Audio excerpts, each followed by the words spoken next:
Apple's release of Swift Playgrounds 4.1 for Mac might not look like a big change, but it is huge. Here's several things you can do straight from Playgrounds on a Mac. You can start an app by clicking the button in the lower left.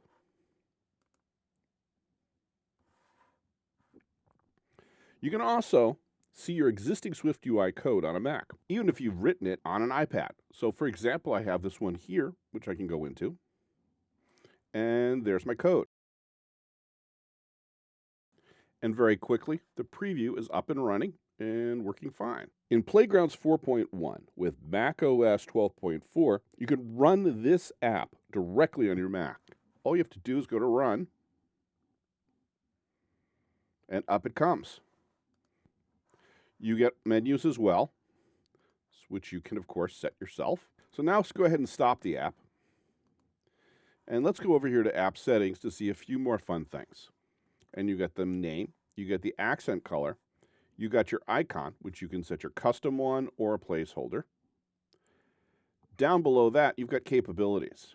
Now, currently we don't have any, but if you would want to look at some of these, it's a whole bunch of different frameworks for you to use to handle all the different kinds of things that you might need to do here. Some of these, like network connections, are Mac OS required, and some of them are not. So, example, the microphone.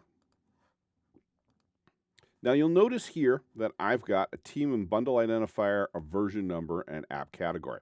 If you signed on to your app developer account on this playground, you can go ahead and upload directly to App Store Connect after you fill out this information. So you can go in the team and bundle identifier and put in your bundle ID, pick your team,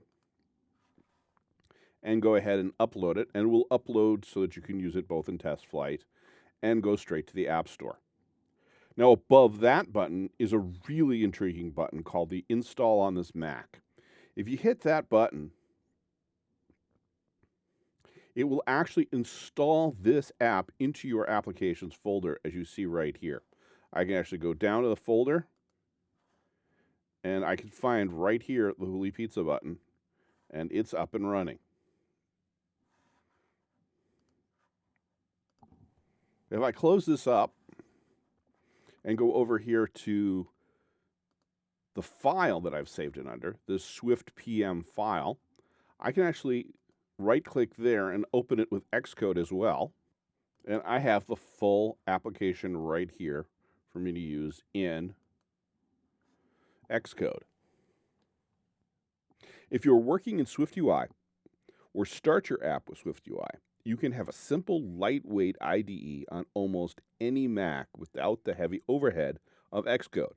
Playgrounds don't replace Xcode, but if you need to get work done on interfaces, wireframes, or prototypes, this is one option you should really consider.